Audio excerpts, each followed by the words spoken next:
yabaye mu birwa bya Hawaii, aba muri Indonesia, yazengurutse Leta Zunze Ubumwe za Amerika zose. Ni umwe mu bagabo b'ibihangange bari kuri iyi si, akaba perezida wa mbere w'umwirabura wategetse Leta Zunze Ubumwe za Amerika. Inkuru ya Barack Hussein Obama itangira ku itariki ya 4 y'ukwezi kwa munani mu 1961 muri Honolulu, ni muri leta ya Hawaii muri Leta Zunze Ubumwe za Amerika. Nyina Ann Dunham yari yaravukiye muri Kansas. Ise Barack Obama Senior yari yaravukiye muri Kenya. Barack Hussein Obama yavutse hashize amezi make. Ise na nyina bari abanyeshuri, ari abantu bavugwa cyane muri rubanda rwo ku kirwa gito cya Maui. Aba bajene bavugwaga cyane kubera ko uyu mugabo yari umwirabura, umukobwa akaba umuzungu.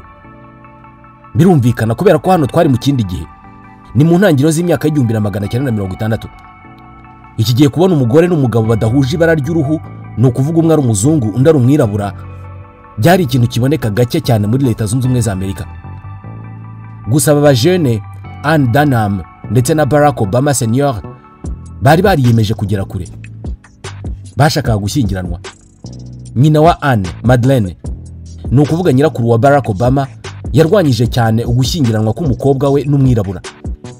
Kuri icyo kirwa hahise hanatangira gukwirakwira ibihuha by'uko uwo mugabo Barack Obama Senior ngo yari afite undi mugore muri Kenya ndetse banafitanye abana babiri. Gusa Madeleine nta mahitamo yari afite kubera ko Ann yari atwite. Uyu musore n'inkumi bahise bashyingiranwa byihuse cyane, bahita berekeza ku murwa mukuru Honolulu, ari naho babyariye. Babyaye umwana w'umuhungu ndetse bahita bafata icyemezo cyo kumwita izina rya se, Barack.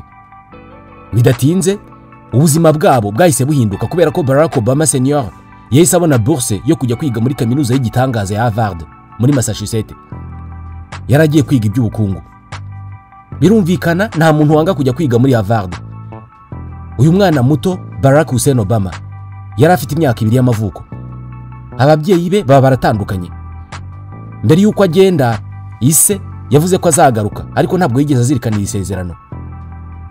Kera cyane Barack Obama amaze gukura nibwo yamenye ko se yagiye muri Kenya yiyubakira y'ubundi buzima ndetse abyara y'abandi bana. Muri make uyu mwana muto Barack Obama yongeye kubona se inshuro imwe yonyine mu buzima bwose, nabwo bamaranye igihe gito, yari afite imyaka 10. Nyuma y'igihe gito uyu mugabo Barack Obama Senior yigendeye, Ann Dunham yahise abona undi mugabo bakundana yitwaga Lolo Soweto, umunyeshuri w'umunya-Indonesia wigaga muri Hawaii, wari unafite gahunda rwose yo gusubira iwabo muri Indonesia. Urukundo rwarashyushye hagati ye na mama Barack ku buryo ubwo yasubiraga iwabo muri Indonesia bahise bajyana i Jakarta. Turi mu 1961. Petit Barack Obama yari afite imyaka 6. Yahise ajya kubana na nyina n'umugabo we i Jakarta muri Indonesia. Nyuma y'imyaka 3, ubwo ni mu 1970, uyu muryango waragutse. Ann Dunham na Lolo Soweto babyara undi mwana w'umukobwa. Barack Obama abonye mushiki we Maya. Nyuma y'imyaka mike, nyina yashatse ko umuhungu we ahabwa uburezi bwa Kinyamerika. Uko niko yafashe icyemezo cyo kumwohereza muri Hawaii. Yinjije uyu mwana w'imyaka 10 mu ndege wenyine amwohereza muri Hawaii. Mwese mushobora kuba murimo gutekereza ibintu bimwe. Mushobora kuba murimo kwibwira ko uyu mwana yabaye umunyabibazo ukomeye akiri muto. Ise yari yarabataye. Nyina amukura mu rugo amujyana mu gihugu cya Aziya akurikiye y'umugabo. None kuri iyi nshuro nabwo yaramwohereje muri Hawaii wenyine, we yisigarira muri Indonesia. Uyu mwana ubuzima bwe bwari bugiye kuba ubuhe? Byarangiye nyirakuru Madeleine ari we wemeye kumwakira no kumurera no kumwishyurira ishuri. Muribuka yari yararwanije iri shyingiranwa ry'umukobwa we n'umunyakenya. Iki gihe ashobora kuba yaribwiye ati uyu mukobwa nari namubwiye, ariko uyu mubyeyi icyo yakoze nuko yakoze nkaho uyu mwana atigeze agira inkomoko muri Afrika. Yamureze nk'abanyamerika ndetse nta nicyo bajyaga baganira kuri se w'umunyakenya wamutaye. Uyu mwana nawe byamugiyemo ko ari umuzungu ufite uruhu rwirabura. Mu ishuri rye bamwitaga Barry Obama. Muri make Barack Obama mu bwana bwe yagowe no kumenya icyo ari cyo mu by'ukuri. Muri iyo myaka muri Amerika hari amakimbirane menshi ashingiye ku ivangura hagati y'abazungu n'abirabura. We yarererwaga mu muryango w'abazungu wamukundaga cyane, ariko muri rusange hari abazungu hanze aho ngaho bishishaga abantu b'uruhu rwirabura. Barack Obama yari yarajyanywe kwiga mu ishuri ryigenga ryiganjemo abana b'abazungu. Gusa aho mu ishuri yabonaga ko bagenzi be b'abirabura batafatwaga kimwe n'abazungu. Ahangaha ni naho nyina yabijemo. Ntabwo yashakaga ko Barack akura atazi uwo ari we. Yagombaga gukura afite amakuru ku nkomoko ye. Y'amahire mu mwaka w'1972 nyina yabonye bourse inamusaba kujya gukora ubushakashatsi ku mibereho y'abantu muri Hawaii mu gihe cy'imyaka 3. Barack rero hano yari yongeye kubona nyina na mushiki we.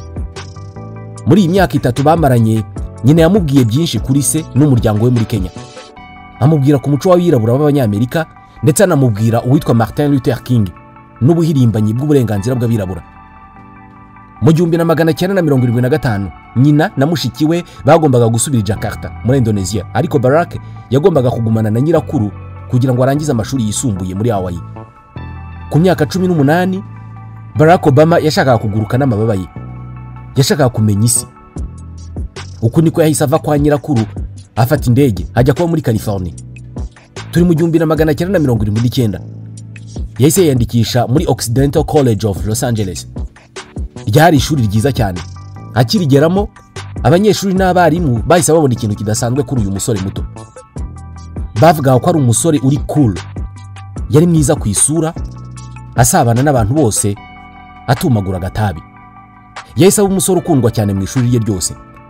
Yambaraga neza, afunguye kuri bose, nta waheza. Akina basketball. Mu itsinda bagendanaga byahoraga ari ibirori. Abakobwa, ibiyobyabwenge, rock and roll. Bivugwa ko cocaine cyari ikiyobyabwenge we na bagenzi be banyoye ku bwinshi. Iki gihe bari bakimwita Barry Obama. Gusa uko imyaka yagiye ishira yagiye arushaho kwiyakira nk'umwirabura ndetse atangira guharanira uburenganzira bw'abirabura. Uko niko yitandukanije na Barry Obama asubira kwitwa Barack. Turi mu 1980. Aha niho Obama yavumburiye ko afite impano muri politike. Niho yamenyeye ko azi kuvuga cyane. Abanyeshuri bose bo muri Occidental College baramwibuka ko yari umusore ushobora kugukura ku izima akoresheje amagambo. Mu 1981 yari amaze imyaka 2 muri California, umujyi yari amaze kumenyekanamo. Gusa yashakaga gutangira ibintu bishya. Yari amaze kubona umwanya muri Université de Columbia muri New York, aho yari agiye kwiga science politique n'ububanyi n'amahanga. Akigera New York, uyu musore yabanye mu nzu n'undi musore mugenzi we. Yari inzu iciriritse idafite uburyo bwo gushyushya mu nzu. Hari hafi ya Harlem. Harlem bayita ghetto y'abirabura muri New York. Barahari benshi kandi barakennye. Ni quartier yiganjemo urugomo n'andi mabi menshi. Ku batabizi, ghetto ni agace gatuzwa mu bwoko bumwe bw'abantu aho baba bameze nk'abaciwe kubera ko baba bari kure y'abandi baturage. Ubu busumbane bushingiye ku moko bwo mu burasirazuba bwa Amerika, Barack Obama yarabubonaga kandi yashakaga kubuhindura. Yarakoraga cyane. Yakoreraga siporo muri Central Park, ubundi agataha akifungira n'agasoma ibitabo. Ntabwo yari akiri wa munyeshuri w'ibirori bidashira. Ku itariki ya 24 y'ukwa 11 mu 1982 yakiriye telefone ya nyina Anne amubwira inkuru y'urupfu rwa se Barack Obama Senior. Yari amaze kugwa mu mpanuka y'imodoka. Uyu musore muto yagombaga gukora ikiriyo akunamira se mu bintu bike yari amuziho. Imyaka 2 yarihiritse. Barack aba New York. Iki gihe nibwo yabonye diplome muri kaminuza ya Columbia. Yari afite ubushake bwo gukora buri hejuru cyane kandi noneho ashaka kwinjira mu bintu biri seriöse. Nibwo yahamagaye ishyirahamwe ryo muri Chicago ryakoraga ibikorwa byo guharanira uburenganzira bw'abirabura. Yashakaga gukorana nabo. Turi mu 1984. Barack Obama yazinze ibikapu yerekeza Chicago. Chicago bayita ko ariyo ghetto nini y'abirabura muri Leta Zunze Ubumwe za Amerika kubera umubare w'abirabura bahatuye. Bidatinze yahise abona ingano y'ubukene buhari, ubushomeri ndetse n'uburyo idini rifite umwanya ukomeye cyane muri abo birabura. Yahise ajya gushaka abavuga butumwa bo muri ako gace n'abandi bayobozi mu by'idini b'abaporoso kugira ngo bamufashe gushaka igisubizo. Muri icyo gihe ni nabwo yahise atangira kujya gusenga ndetse ahinduka umuporoso. Muri urwo rusengero aho yasengeraga niho Obama yahuriye n'umugabo utandukanye n'abandi, Pastor Jeremiah Wright. Uyu muvuga butumwa ntabwo imbwirwaruhame ze zabaga ari iz'iyobokamana gusa. Inyinshi muri zo zabaga ari za politike. Yarwanyaga cyane apartheid muri Afrika y'Epfo ndetse n'ivangura ryakorerwaga abirabura muri Amerika. Obama yari abonye umuntu yari akeneye. Nyuma y'imyaka 3 muri Chicago, Barack yemerewe kujya kwiga muri kaminuza ikomeye cyane ku isi, Harvard muri Massachusetts, ni ya yindi na se yizemo. Bidatinze yahise ava muri Chicago ajya kuba muri Massachusetts. Turi mu 1988. Barack Obama yigaga amategeko muri Harvard Law School. Aha yari yinjiye mu isi ya politike kandi byaramunyuze cyane. Mu 1990 abanyeshuri muri iyi kaminuza bagombaga gutora umunyeshuri uhagararira bagenzi babo biga amategeko. Obama wari wifitiye icyizere yariyamamaje. Yari we mwirabura wa mbere utinyutse kugaragaza ubwo bushake. Ibi byatunguye benshi ariko birabashimisha. Ku myaka 29 nguyu Barack Hussein Obama abaye umuyobozi wa mbere w'abanyeshuri biga amategeko muri Harvard. Birumvikana ibinyamakuru byahise bitangira kwita kuri uyu musore muto. Mu masomo y'amategeko, Barack Obama yagombaga gukora stage muri kabine y'abanyamategeko. Yarakumbuye Chicago. Yakoresheje amahirwe yo gukora stage abona uburyo bwo kwisubirira muri Chicago. Bitewe nuko yari umwe mu banyeshuri b'abahanga mu by'amategeko, ubuyobozi bw'ishuri bwaramufashije abona iyo stage byihuse. Yinjiye muri iyo kabine yifitiye icyizere. Ku munsi wa mbere yahuye uzakurikirana stage ye. Yari umukobwa w'umwiraburakazi witwaga Michelle Robinson. Uko iminsi yagiye yicuma ari muri iyo stage, Barack Obama yagiye akunda uwo mukobwa wamukurikiranaga. Gusa ntabwo byamworoheye mu ntangiriro, ariko yabonye ingingo nyinshi zimufasha. Uyu mukobwa nawe yari yarize muri Harvard nka Obama.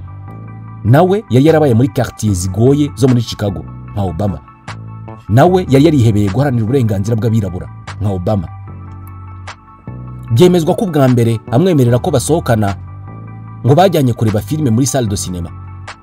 Umusore muto Barack yaje gutwara Michelle mu modoka aho yari atuye, bajya kureba filime yitwa Do the Right Thing ya Spike Lee. Nyuma yaha nibwo hatangiye urugendo rwo gukundana hagati y'uyu musore n'inkumi baje kumenyekana ku isi yose.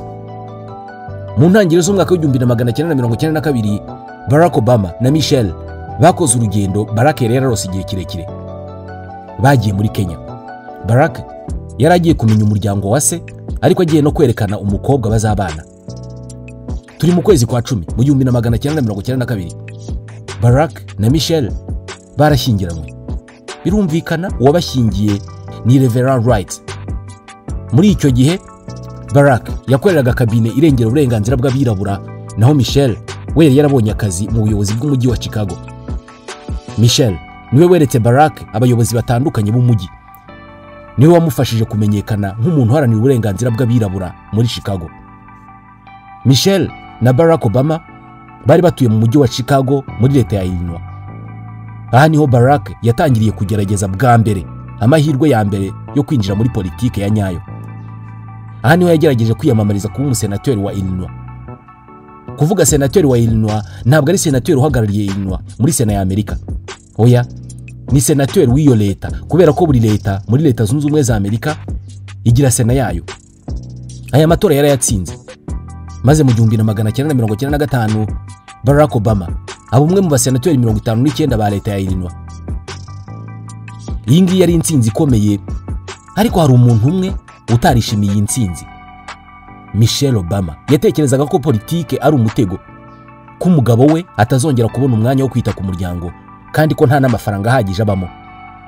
Yatangiye kwicuza kuba yaramufashije kumenyana na bamwe mu bayobozi. Barack na Michelle bari bafite imyenda myinshi bafashe ngo bishyure amasomo muri Harvard, kandi politike yishyura amafaranga make kurusha gukora muri cabinet d'avocat. Ikindi cyatumye Michelle atabikunda nuko Barack yagombaga kujya gukorera muri Springfield mu murwa mukuru wa Illinois. Aha ni urugendo rw'amasaha 2 uvuye Chicago, bivuze ko yari kujya ataha muri weekend gusa. Iyi ni ingingo batumvikanyeho, ariko baza kubisohokamo. Mu 1998 babyaye umwana wabo wa mbere, umwana w'umukobwa witwa Maria. Byemezwa ko ivuka ry'uyu mwana ryagabanyije uguhangana hagati yabo. Barack ntabwo yahembwaga amafaranga ahagije. Umuryango wari utunzwe n'amafaranga ya Michelle, kandi niwe witaga ku mwana wenyine abihuza n'akazi ko gukora mu biro by'umujyi wa Chicago. Byemezwa ko atasibaga gusaba umugabo we guhagarika politike, ariko Barack ntabwo yamwumvaga, yashakaga kugera kure.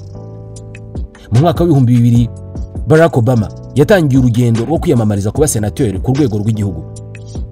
Byari ibintu bigoye kubera ko bari bahanganye mu gushaka guhagararira Illinois ni Bobby Rush, umugabo wari uzwi cyane muri leta ya Illinois kubera guhirimbanira uburenganzira bw'abirabura.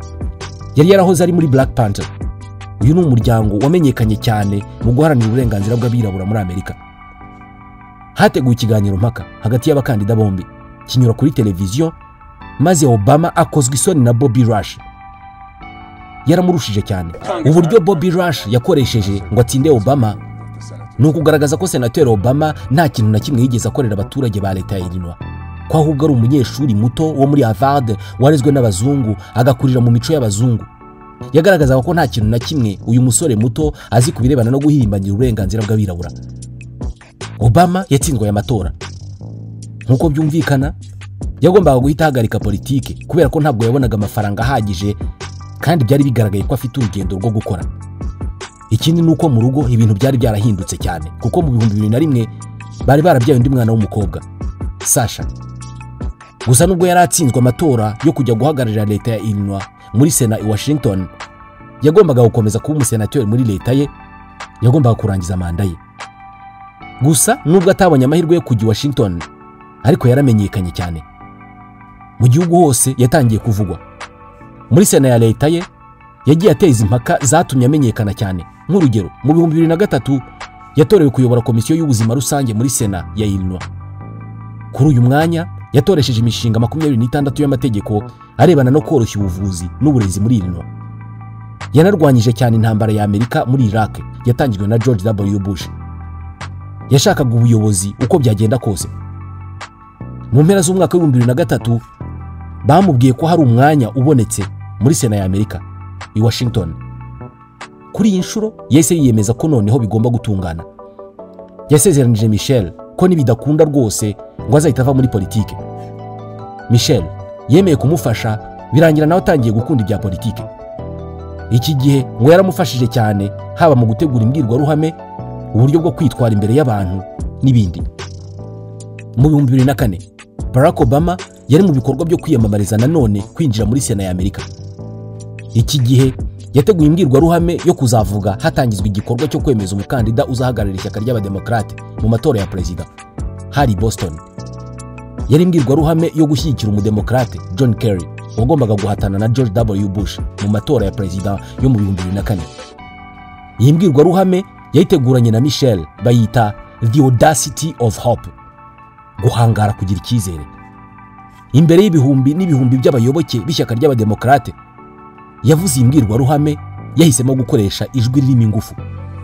Yarazi neza ko imbwirwaruhame ari izagena hazaza he muri politiki. My father got a scholarship to study in a magical place, America, that shone as a beacon of freedom and opportunity to so muri many. imbwirwaruhame Barack yigaragaje nkaho we ubwe ari ikimenyetso cy'uburyo Leta Zunze Ubumwe za Amerika zibayeho.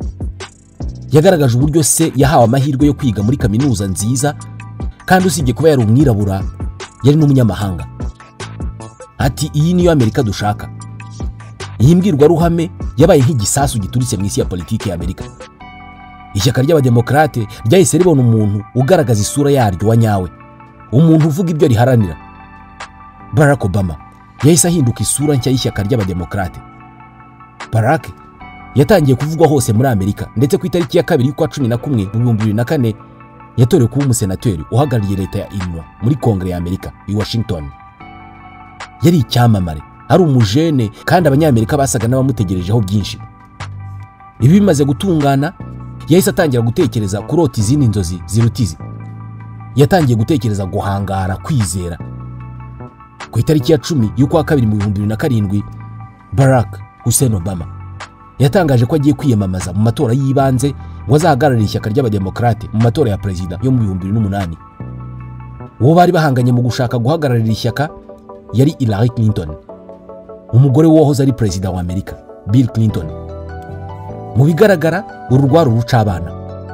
Madame Clinton yari yamaze kwizera ko mu mwaka utaha azimukira muri Maison Blanche. Gusa ibi ntibyatinze gutangira guhinduka. Uyu musenateri wo muri Illinois yahise atangira guhindura ibintu. yari afite ururimi ruhagurutsa imbaga, yari akiri muto.